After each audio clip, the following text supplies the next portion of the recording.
Hello, and welcome back again to our study on the great 19th century philosopher Soren Kierkegaard. This is study number 6, and I think by the time we're done, there will be something like 20 to 30 video studies on the book I wrote called Soren Kierkegaard, Night of Infinite Resignation. And these studies are uploaded to YouTube, and I'm sending out to those who have purchased the book and to many people who are interested in the book, and to other people interested in philosophy and theology throughout the country, in divinity schools, also in universities. The links to all of these studies to introduce them to my book. The book can be ordered on Amazon.com. And if you go to Amazon.com, just put in my name, Ross M. Bond. And the book goes right now for $19.99 from Amazon. You can also purchase a signed copy of my book by emailing me at Ross, R-O-S-S, at Ynet, W-Y-N-E-T.net. Ross at Ynet, W-Y-N-E-T.net. And the total charge is $20. You can put it on PayPal. That's the easiest way to do it. We also accept checks if you want.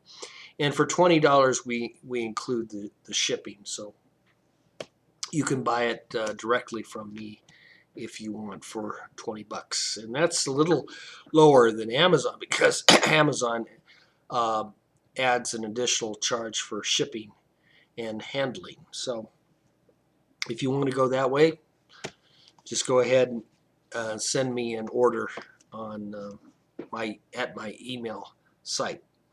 So now this is the 6th of a series of studies, and we'll probably get to about, I think, 20 to 30 before we get through the entire book.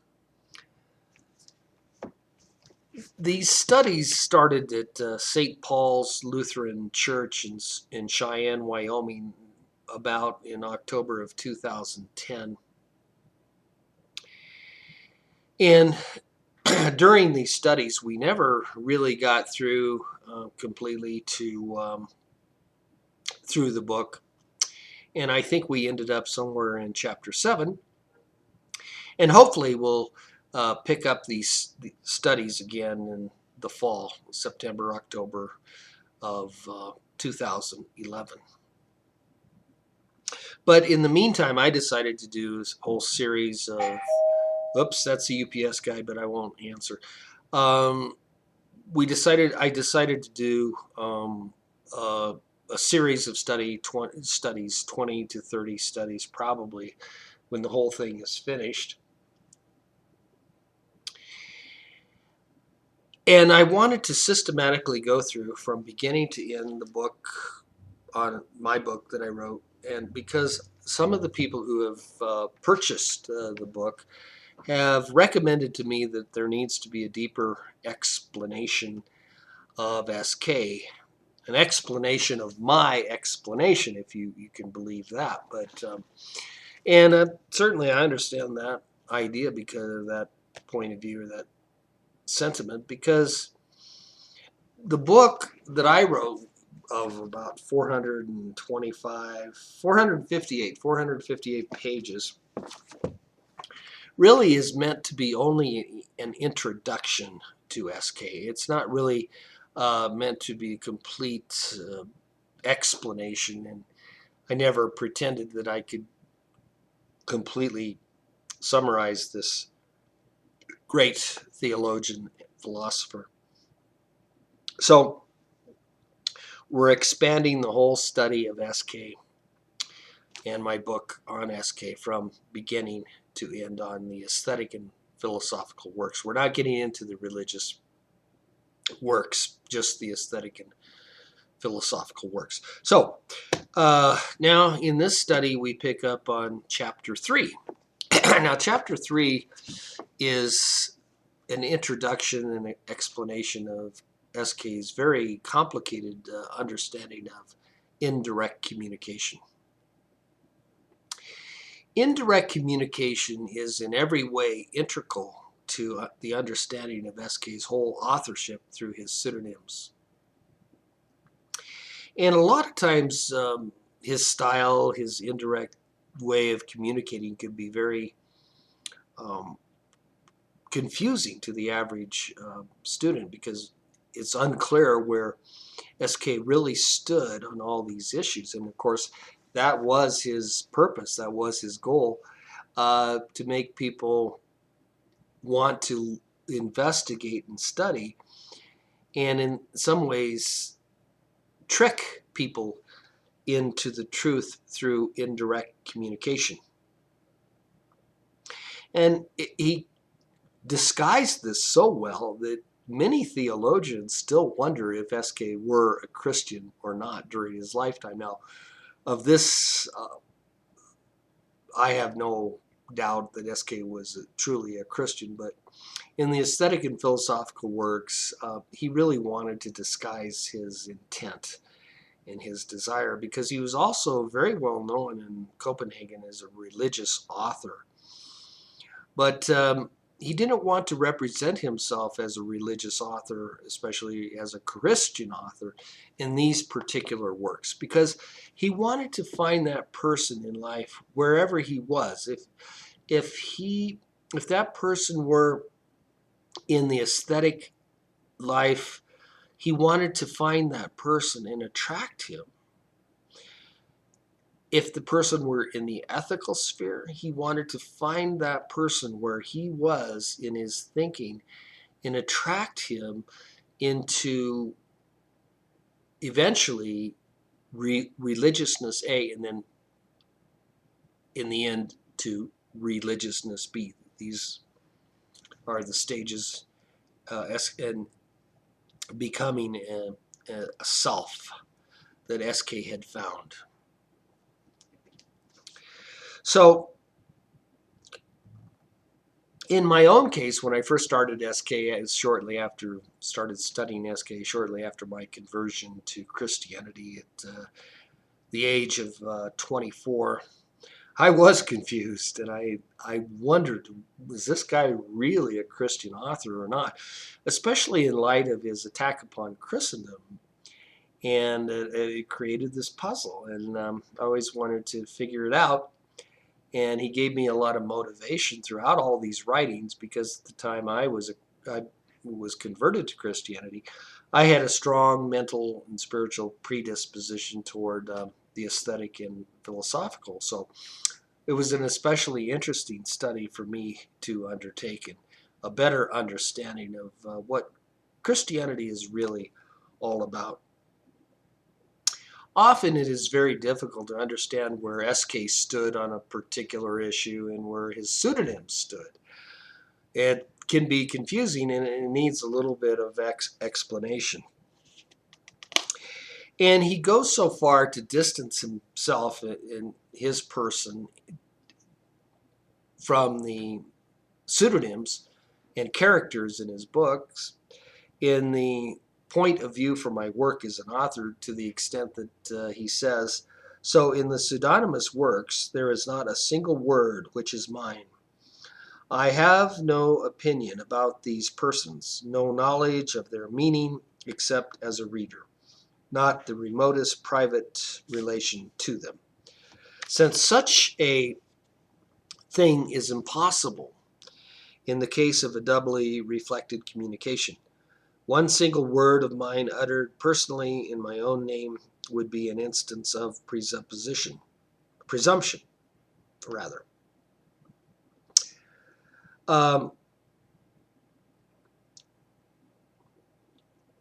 Self-forgetfulness, and dialectically viewed, it would incur with one word the guilt of annihilating the pseudonym." So here we have an SK explanation of this complex idea of using pseudonyms and distancing himself, because part of it, I'm sure, was because he was known as a religious writer, but he didn't want to primarily in his aesthetic and philosophical works, attract religious thinkers, either deists or Christians. He wanted to attract the aesthetic and intellectual people in these particular works. Of course, I don't take this statement by S.K. in the point of view literalistically, because obviously, and I'm sure S.K. way down deep would acknowledge, although he could not acknowledge it publicly, that he did have something to do with the aesthetic and philosophical works, although he could not admit it.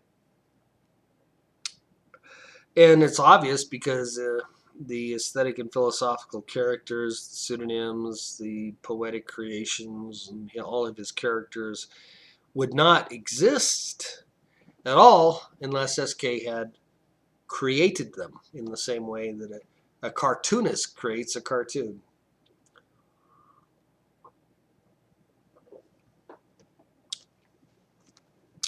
So I find it difficult to accept this explanation by S.K. literalistically. And I'm sure S.K. would way down deep, as I said, agree that he did indeed create these characters and pseudonyms. Because obviously, ontologically, he would have had to in order for them to exist. But out of a deep respect for S.K., throughout the book, I try to follow his admonition as carefully as I can. But I have to believe there is some element of S.K. in all of his pseudonyms, although he would never himself publicly admit it. And by this, I don't mean to suggest that his pseudonyms were necessarily a part of his character at the time he wrote them, or ever were a part of his character, but rather some parts were a part, and some others he had little relationship to. In particular, probably the seducer in Diary of the Seducer. S.K. probably had little relationship to this particular character that he created, but throughout S.K.'s thinking, he wanted to go into every realm of existence, from the depravity of the seducer to the young man who he was probably closest to in character in the stages on life's way. And Walter Lowry points out that really, if you look at all of S.K.'s pseudonyms and characters, the young man and Constantine Constantius were probably the closest to S.K.'s true nature. The young man represents immediacy, the innocence of youth, and Constantine Constantius represents that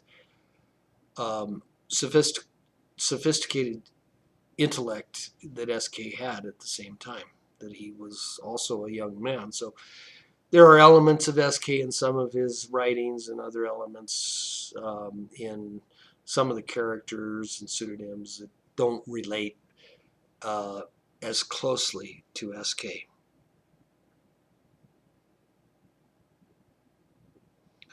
So the explanation that S.K. puts in the postscript, and we'll get into the postscript and a further study of that later on, it does point to the great riddle and mystery of S.K.'s complex idea of indirect communication. S.K. wished to use indirect communication as a maieutic device to help and often to trick a person into the truth.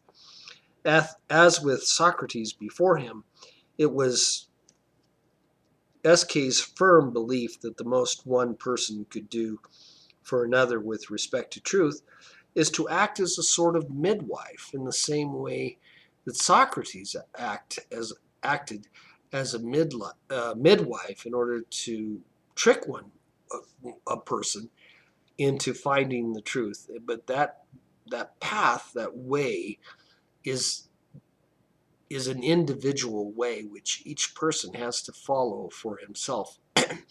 And the most any author can do to help another person is to help quicken his thinking down that pathway which each individual has to go through by himself to find the truth in himself. And this also has a lot of similarities with the whole Socratic understanding of truth as a sort of remembering.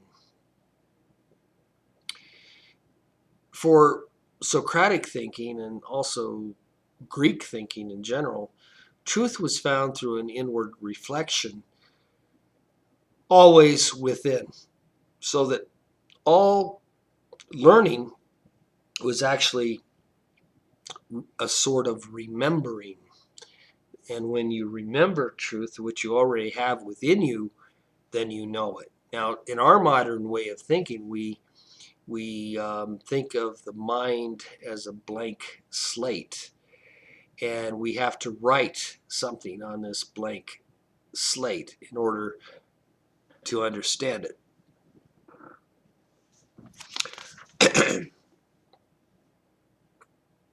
So there are many aspects to a further explanation of SK's complicated thought on indirect communication, and he does say later on that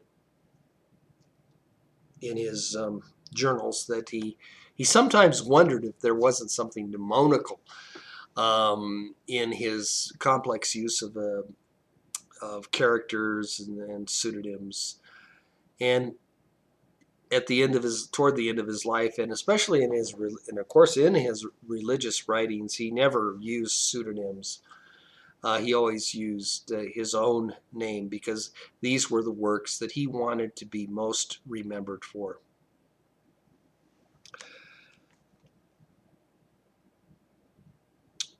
And sometimes I say that SK had more pseudonyms and characters than Legion had demons. I mean, they were all different parts of his nature, different parts of the way he thought. And actually, SK, if he wanted to, would have made a great novelist. And he was a great psychologist because he could see life through the eyes of other people. Excuse me.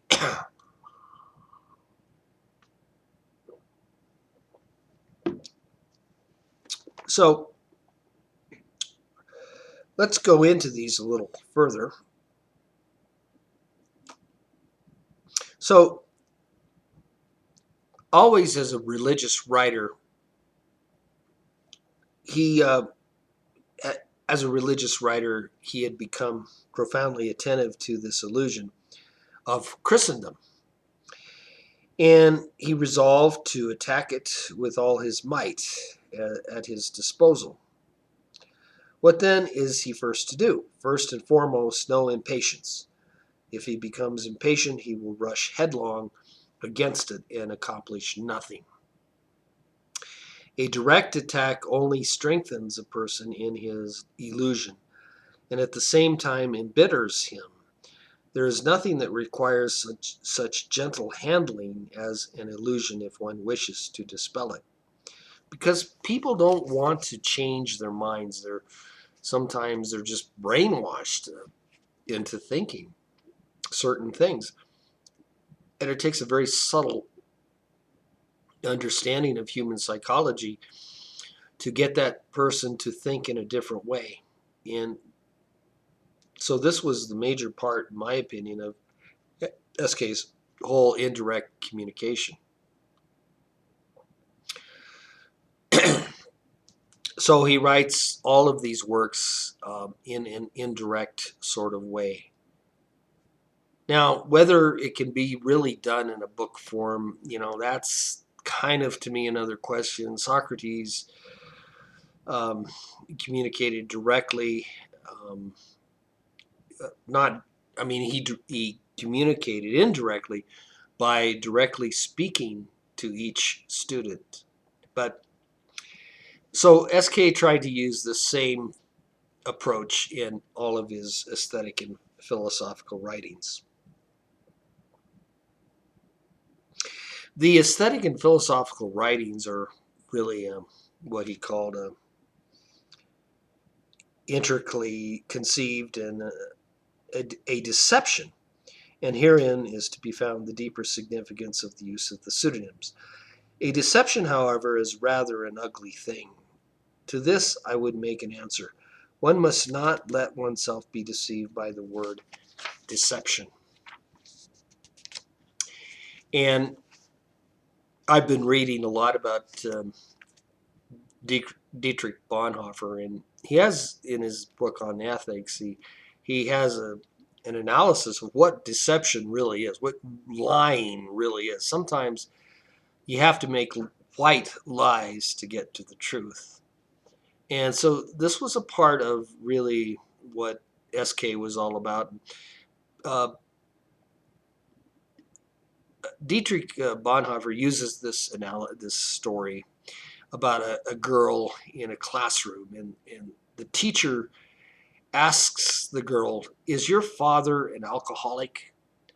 Now, the girl could answer it one of two ways. Yes, he is an alcoholic. But the way she answered it was, no, of course not. Now, is that a lie? Is that a deception? In a way it is, but it's not unethical. So this is SK's point here, that sometimes a deception can be a good thing. And this is how he looked at the authorship of the aesthetic and philosophical works.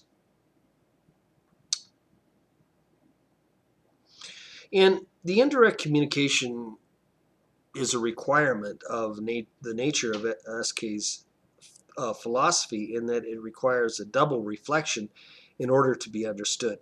The first reflection has to do with the experience itself. The second reflection has to do with the relationship to the idea or the ideality that one wishes to bring to mind. As with the indirect method of Socrates, it forces the student to become actively involved for the truth. Now, Christ, for example, often used the indirect form of communication in his parables. I mean, that's a great example of indirect communication.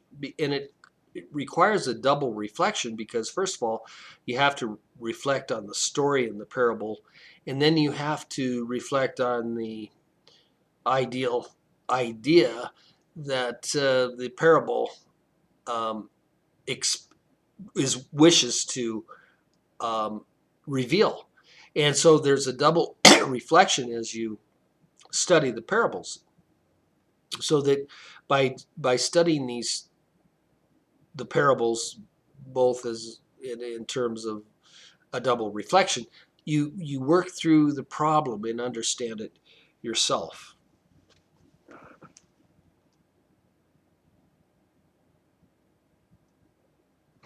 Okay, and I give an example of one of the most difficult parables that Christ used. Uh, and this is found in Luke 14:31-33. What king going to encounter another king in war will not first sit down and counsel whether he is able with 10,000 to meet him who comes against him with 20,000? And if not, while the other is yet a great way off, he sends an embassy and asks for peace. So therefore, whoever of you does not renounce all that he has cannot become my disciple. Well, that's one of the more difficult parables that Christ used, and what it means when you get into the interpretation of a parable or a riddle is this: that to achieve the Christian faith, you have to give up everything. Now, that's an incredibly big requirement for the person who wants to be a disciple. Now, it doesn't necessarily mean that you physically give up everything, but from your heart and your soul, you have to renounce the world. And we're going to get into that a lot more. And I don't want anybody to take that in a fanatical way of actually giving up absolutely everything, because you'd have to take off your clothes and walk around on the street and be a bum to everyone. and get put in jail eventually. So you have to, sometimes, as with everything in the Bible, you have to understand it in the context of a higher, well, not a higher interpretation, but in the context of the Bible as a whole, because I'm sure God does not want us to run around naked on the street and have nothing. But spiritually, what he means is to, from the heart and soul, be willing to forsake everything for Christ's sake. And this is what SK will talk about in the teleological suspension of the ethical when we get into his book, Fear and Trembling. But that's going to come later in this book. Okay, we've got about 5 minutes left to go. So the explanation of the parable is as follows. The king with the army of 20,000 represents a requirement that Christ sets down in concluding the parable, that one must forsake everything in order to become a Christian. Or this can also be applied to the law, the requirement of fulfilling the law completely. And that may be the right explanation.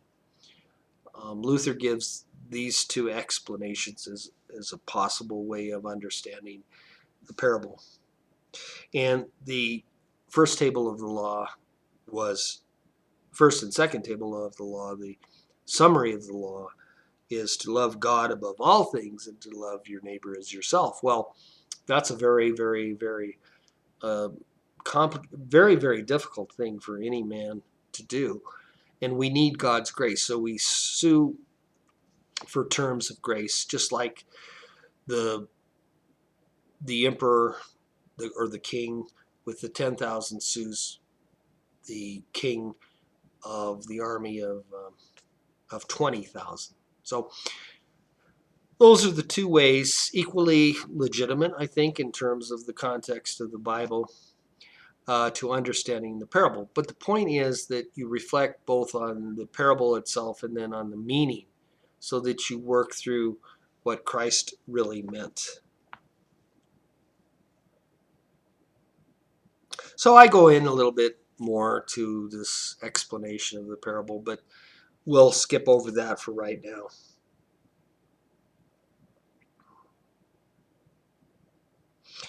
Another reason for SK's scrupulous adherence to indirect communication was his commitment to be honest with the public and to completely represent what he was all about as an author. And that's why, because the aesthetic and philosophical works were not primarily his most important works, but rather the lesser of his works, he used pseudonyms. And with respect to the religious works, he always used his own name. So it's a part of his complex idea of indirect communication and his desire to be honest with the public.